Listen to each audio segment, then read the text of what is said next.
لیست 150 نفری برآمد و یو شمېر افغان خبریالان وایي چې د دوی د ملاتړ بنسټونه د خبریالانو له نوم ناوړه ګټه پورته کوي او د خبریالانو حقوق او امتیازات خپل خپلوانو ته ورکوي.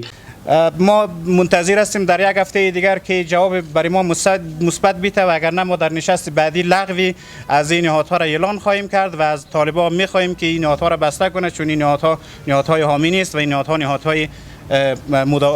مافیای خبرنگاری هستم. دغه خبریالانو په یو مطبوعاتي کانفرنس کې ویل چې د تخلیې په پروسه کې داسې کسان بهرنیو هیوادونو ته ولاړل چې خبریالان نه وو او د خبریالانو د ملاتړ بنسټونو لخوا په ناقانونه توګه معرفي شوي وو. در طول 20 سال گذشته همیشه حقوق خبرنگارا پایمال شده، سوء استفاده شده و متاسفانه بعد از سقوط کابل هم یه روند ادامه داشته و کسایی هست که واقعا در تمام پروسه هم در پروسه تخلیه هم در امتیازات دیگه‌ای که به نام خبرنگاران میآمد سوء استفاده کرده و حق به حقدار نرسیده. 5 ماه میشه که بیشتر از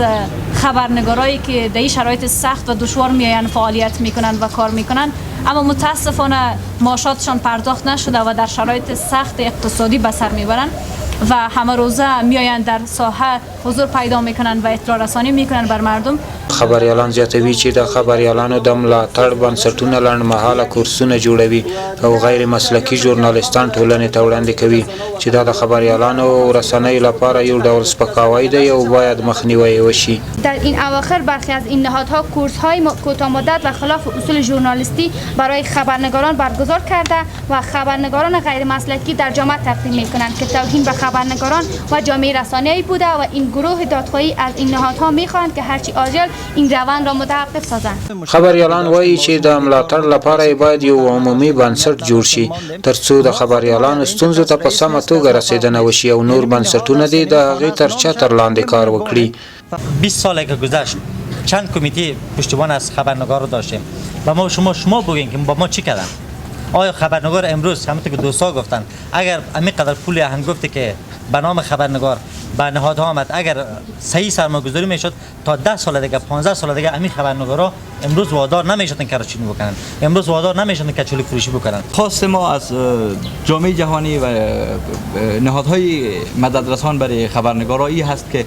حداقل آدرس خود خبرنگارا رو داشته باشن و برای خود خبرنگارا در این زمینه همکاری داشته باشن تا ما بتونیم برای کار خود یک مسئولیت داشته باشیم. حجت الله مجددي د ژورنالیستانو او رسنیو د فدراسیون د رهبرۍ غړی بیا وایي چې خبریالان هر وخت کولی شي له دوی سره وګوري او د فعالیتونو په اړه معلومات ترې وغواړي. انجمن ژورنالیستان آزاد افغانستان به عنوان یکی از نهادها و اتحادیه‌های صنفی در افغانستان که با رای و اعتماد خبرنگاران با وجود آمده از هر اقدام خبرنگاران برای شفافیت و برای حسابدهی استقبال میکنه. دروازش برای همه همکارا باز است. هر لحظه و هر وقتی که بخواین از انجمن